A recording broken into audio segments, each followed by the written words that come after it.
Kita ke sorotan lain. Ganjar Pranowo, Anies Baswedan, dan Prabowo Subianto menjadi 3 bakal capres di pemilu 2024. Namun siapa bakal cawapres pendampingnya masih jadi teka-teki. Siapa saja sosok potensial bakal calon wakil presiden versi Litbang Kompas? Kita simak berikut ini.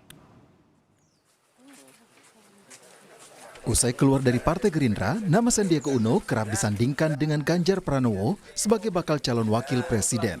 Namun pertanyaan juga muncul soal kendaraan politik Sandi. Sampai saat ini, Sandiaga belum bergabung ke partai politik manapun, termasuk P3. Sandi menyebut terus menjalin komunikasi politik, baik dengan P3 maupun elit lainnya. Tentunya ada tahapannya, dan ada komunikasinya, ada pendalamannya, ada pemikirannya. Dan ini kita lakukan langkah demi langkah, tidak tergesa-gesa, sehingga semuanya nyaman dan komunikasi semua dibuka untuk memastikan aspirasi dan solusi bisa kita hadirkan, sehingga proses politik itu bukan hanya melulu mencari pasang-pasangan, tapi juga mencari suatu gagasan yang bisa meningkatkan kesejahteraan masyarakat. Nama Gubernur Jawa Barat Ridwan Kamil juga ramai dalam bursa bakal cawapres jelang pemilu 2024. Menanggapi hal ini, Ridwan Kamil menyerahkan keputusan pada Partai Golkar. Urusan namanya nasional, saya ini sudah jadi anggota Partai Golkar. Maka saya fatsun menghormati yang sudah diputuskan Partai Golkar, yaitu Pak Erlangga. Jadi itu aja. Bahwa sering masuk ke survei kan saya tidak bisa menghindari. Itu ada siapapun boleh. Yang penting yang terbaik aja. Tapi per hari ini saya ikut keputusan dari partai saya. Persaingan di Pilpres tidak lepas dari sosok bakal cawapres yang ikut memperkuat dukungan. Litbang Kompas membuat survei terkait sejumlah tokoh potensial bakal cawapres di Pilpres mendatang pada 25 Januari hingga 4 Februari 2023. Survei Litbang Kompas membandingkan peluang 2 tokoh politik, Sandiaga Uno dan Ridwan Kamil, sebagai bakal calon wakil presiden pendamping bakal calon presiden Ganjar Pranowo. Dari hasil survei Litbang Kompas pada 25 Januari hingga 4 Februari 2023, Ridwan berpotensi mendampingi Ganjar dengan 16% suara, sementara Sandiaga dengan 11,9%.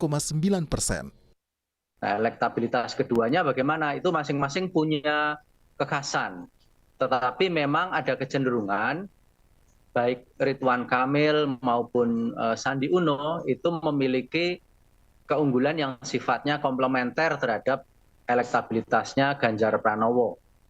Tetapi kekhasannya adalah bahwa kalau Ridwan Kamil itu cenderung akan memperkuat suara dari Ganjar Pranowo di Pulau Jawa saja.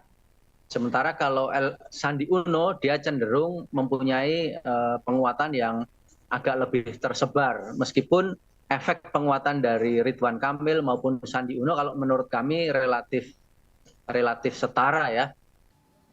Soal siapa pendamping Ganjar Pranowo, Sekjen PDIP Hasto Kristianto menyatakan akan mempertimbangkan beberapa aspek.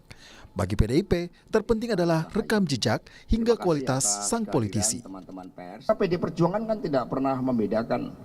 Yang penting dari aspek kualitas kepemimpinannya, rekam jejak yang baik, kesatu paduan kepemimpinan, kemudian juga aspek-aspek yang terkait dengan historis, ideologis, itu kan menjadi suatu hal yang sangat penting. Kami tidak pernah membedakan latar belakang seseorang, semuanya baik, ya, sehingga nanti akan tercapai suatu komposisi yang ideal.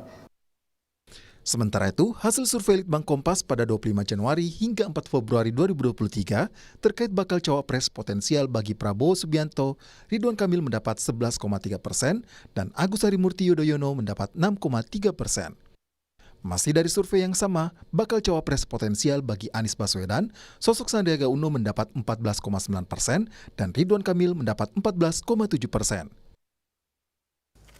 Sampai saat ini, 3 bakal calon presiden telah diumumkan ke publik. Ganjar Pranowo diusung oleh PDI Perjuangan, Hanura dan P3, Prabowo Subianto diusung oleh Partai Gerindra dan PKB, sementara Anies Baswedan oleh Partai Nasdem dan Partai Demokrat. Tim Liputan, Kompas TV.